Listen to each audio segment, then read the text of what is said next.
झारखंड में आगामी बजट को लेकर चर्चा, रोजगार स्वरोजगार के प्रावधान में वृद्धि पर जोर। झारखंड के मुख्यमंत्री हेमंत सोरेन ने आगामी बजट में झारखंड में इंफ्रास्ट्रक्चर, उद्योग, खेल, शिक्षा, स्वास्थ्य, कृषि, पानी, सड़क, बिजली, आवास योजना और सामाजिक सुरक्षा अंतर्गत पेंशन राशि, स्कूल एवं कॉलेजों में छात्र छात्राओं को छात्रवृत्ति सहित अन्य प्रमुख मुद्दों पर विशेष फोकस करने की बात कही है। बता दें कि हेमंत सरकार अपने 4 साल के कार्यकाल में पहली बार फरवरी के दूसरे सप्ताह में बजट पेश कर रही है। इस बार चुनावी साल के मद्देनजर फरवरी में बजट को लेकर तैयारी शुरू कर दी गई है। मीडिया की खबरों को माने तो झारखंड के वित्त मंत्री डॉक्टर रामेश्वर उरांव 10 से 15 फरवरी के बीच विधानसभा में बजट पेश करेंगे।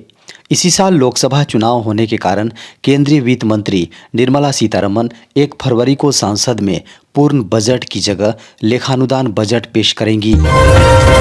धनबाद के तोपचांची से बड़ी खबर है। एक प्रेमिका अपने प्रेमी की बेवफाई से दुखी एक युवती उसके घर के सामने पिछले 48 घंटे से धरने पर बैठी। यह घटना धनबाद जिले के तोपचांची थाना इलाके का है। मीडिया की खबरों को माने तो युवती गिरिडीह जिले की रहने वाली है। उसका कहना है कि रामाकुंडा निवासी प्रेमी के साथ उसका 1 साल से प्रेम प्रसंग चल रहा था। इस दौरान दोनों कई बार मिले। फोन कॉल से लेकर सोशल मीडिया के जरिए लगातार संपर्क होती रही। प्रेमी ने शादी का वादा करके उसके साथ संबंध भी बनाए, लेकिन अब वह शादी से इनकार कर रहा है। उसने बातचीत तक बंद कर दी। धरना पर बैठे युवती लोगों को प्रेमी के साथ हुई चैटिंग, वीडियो और फोटो दिखाई, लेकिन प्रेमी के घर वाले शादी पर राजी नहीं हैं। उनका कहना है कि युवती पहले से शादीशुदा हैं। मीडिया की खबरों को माने तो सोमवार दोपहर तक युवती का धरना जारी रहा। झारखंड में 10 जनवरी को बारिश की संभावना। झारखंड में पश्चिमी विक्षोभ का असर आने वाले दिनों में दिखाई पड़ सकता है। मौसम केंद्र की माने तो झारखंड के अनेक इलाकों में 10 जनवरी 2024 को बारिश होने की संभावना जताई गई है। बारिश होने से एक ओर जहां मौसम पर असर पड़ेगा, तो वहीं दूसरी ओर असमय बारिश से गेहूं और दलहन तिलहन की फसलें भी प्रभावित हो सकती हैं। झारखंड में पश्चिमी विक्षोभ के एक्टिव होने की संभावना जताई गई है। मौसम विभाग का मानना है कि इसका असर झारखंड के अनेक इलाकों में बारिश से हो सकती है। हालांकि झारखंड में मौसम की मार ने सामान्य जनजीवन को बेपटरी कर दिया है। कड़ाके की ठंड के कारण से आम लोगों का दैनिक जीवन बुरी तरह से प्रभावित हुआ है। इसके साथ ही घने कोहरे ने हालात को और भी गंभीर बना दिया है। वर्ष 2024 में स्कूली बच्चे झारखंड में पढ़ेंगे इनोवेशन का पाठ। झारखंड के गवर्नमेंट विद्यालय के छात्र छात्राओं को शिक्षक इनोवेशन का पाठ पढ़ाएंगे। इसके लिए शिक्षकों को ट्रेनिंग दिया जाएगा। ट्रेनिंग के बाद टीचर बच्चों को प्रयोग करने के तरीके बताएंगे। बता दें कि फिलहाल स्कूली शिक्षा व साक्षरता विभाग ने शिक्षकों की 2 टीमें तैयार की हैं। ट्रेनिंग के बाद शिक्षक 1 सप्ताह के अंदर अपने स्कूल में बच्चों को प्रयोग के तरीके की जानकारी देंगे। वहीं मिडिल स्टेज में 5 व 6 को प्रशिक्षण होगा। इसमें 62 शिक्षक शामिल हो रहे हैं। इसमें 6ठी से 8वीं कक्षा के विषयवार शिक्षक शामिल होंगे। भाषा, विज्ञान और कला के शिक्षकों को इसके लिए लिस्टेड किया गया है। पीडीएस डीलर्स एसोसिएशन का अनिश्चितकालीन हड़ताल 8वें दिन भी जारी। राष्ट्रीय खाद्य सुरक्षा योजना के अंतर्गत 80 करोड़ लाभुकों के बीच हर महीने अनाज का वितरण करने वाले देश भर के झारखंड समेत 5 लाख से अधिक राशन डीलर हड़ताल पर हैं। मीडिया की खबरों को माने तो ऐसे में झारखंड के लोगों को राशन का वितरण नहीं होने से काफ़ी परेशानियों का सामना करना पड़ रहा है। दरअसल कमीशन में वृद्धि करने, शासन प्रशासन से जारी होने वाले आदेशों में मानवीय पहलुओं की अनदेखी जैसे कई मांगों को लेकर विगत 1 जनवरी 2024 से हड़ताल जारी है। झारखंड में भी 25,000 से अधिक पीडीएस राशन डीलर स्वयं सहायता समूहों की बहनें अपने परिवार को भुखमरी के कगार से मुक्त कराने को लेकर हड़ताल में शामिल हैं, जिसके कारण 2024 की प्रथम जनवरी से ही राशन केंद्रों के बाहर ताले लटके हुए हैं। जेल में बंद झारखंड की निलंबित आईएएस पूजा सिंघल को सर्वोच्च न्यायालय से नहीं मिली राहत। मनी लॉन्ड्रिंग मामले में जेल में बंद झारखंड की निलंबित आईएएस पूजा सिंघल की जमानत अर्जी पर सोमवार को सर्वोच्च अदालत में सुनवाई हुई। कोर्ट से उन्हें कोई राहत नहीं मिल पाई। बता दें कि अदालत ने सोमवार को दोनों पक्षों की दलीलें सुनने के बाद सुनवाई की अगली तिथि 11 मार्च तय की है। बता दें कि पूजा सिंघल को झारखंड के खूंटी में मनरेगा घोटाले से जुड़े मनी लॉन्ड्रिंग मामले में ईडी ने 11 मई 2022 को गिरफ्तार किया था। इसके पहले एजेंसी ने उनके आवास सहित विभिन्न ठिकानों पर छापेमारी की थी। इस दौरान उनके पति अभिषेक झा के सीए सुमन कुमार के आवास से 20 करोड़ नकद बरामद किए जाने की खबर मीडिया में थी।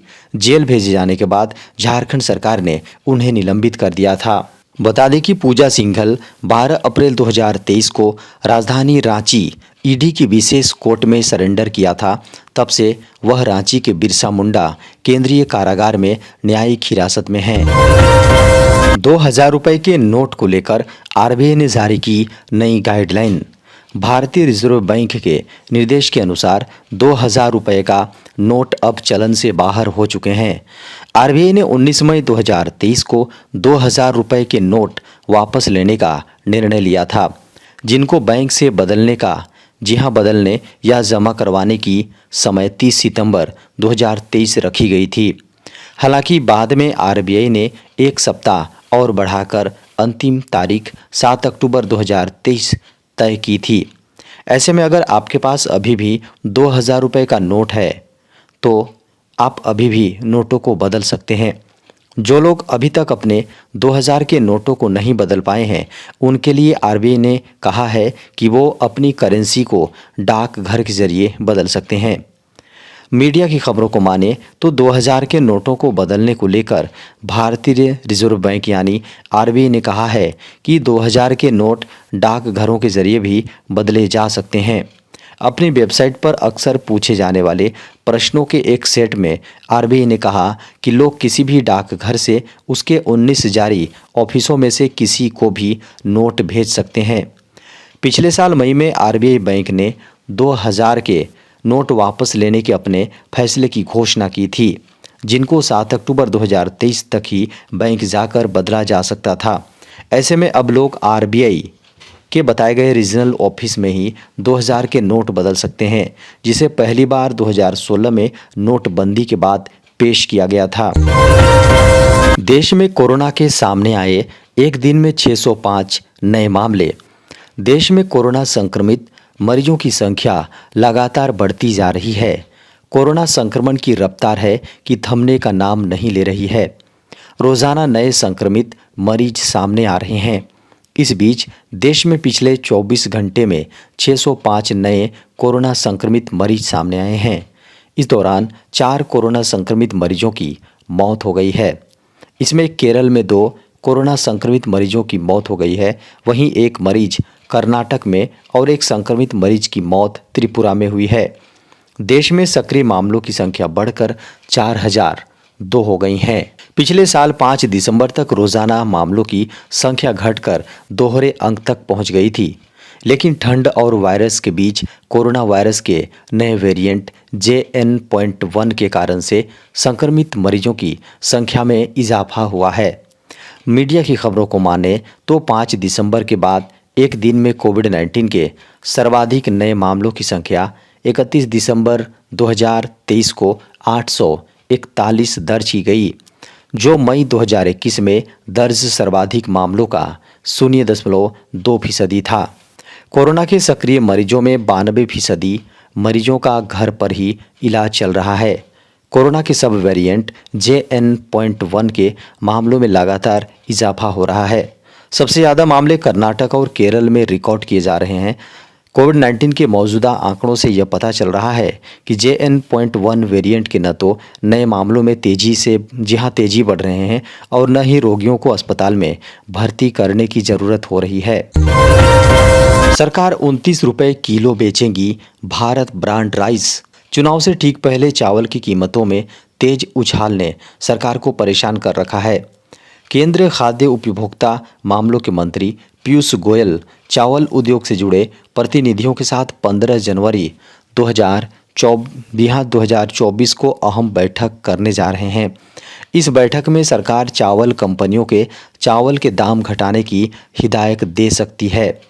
मीडिया की खबरों को माने तो कुछ दिनों पहले ही डिपार्टमेंट ऑफ फूड और पब्लिक डिस्ट्रीब्यूशन के सचिव संजीव चोपड़ा ने चावल की प्रोसेसिंग करने वाली कंपनियों के साथ मीटिंग की थी। इस मीटिंग में सरकार ने चावल इंडस्ट्री से जुड़े एसोसिएशंस को तत्काल प्रभाव से चावल के दाम घटाने के आदेश दिए थे। विभाग ने लोगों को सख्त हिदायत देते हुए कहा था कि चावल मिलों को मुनाफाखोरी से बचें। इसके बावजूद चावल की कीमतों में नरमी नहीं आ रही है। इसके बाद अब 15 जनवरी को मंत्री पीयूष गोयल राइस इंडस्ट्री से जुड़े लोगों के साथ बैठक करने जा रहे हैं। बता दें कि सरकार ने आम लोगों को महंगे चावल से राहत दिलाने के लिए भारत ब्रांड के नाम से चावल बेचने की तैयारी भी कर रही है। सरकार 29 रुपये प्रति किलो भारत चावल बेच सकती है। सरकार पहले ही चावल प्रोसेसिंग करने वाली इंडस्ट्री को OMSS के तहत 29 रुपये प्रति किलो में चावल बेच रही है।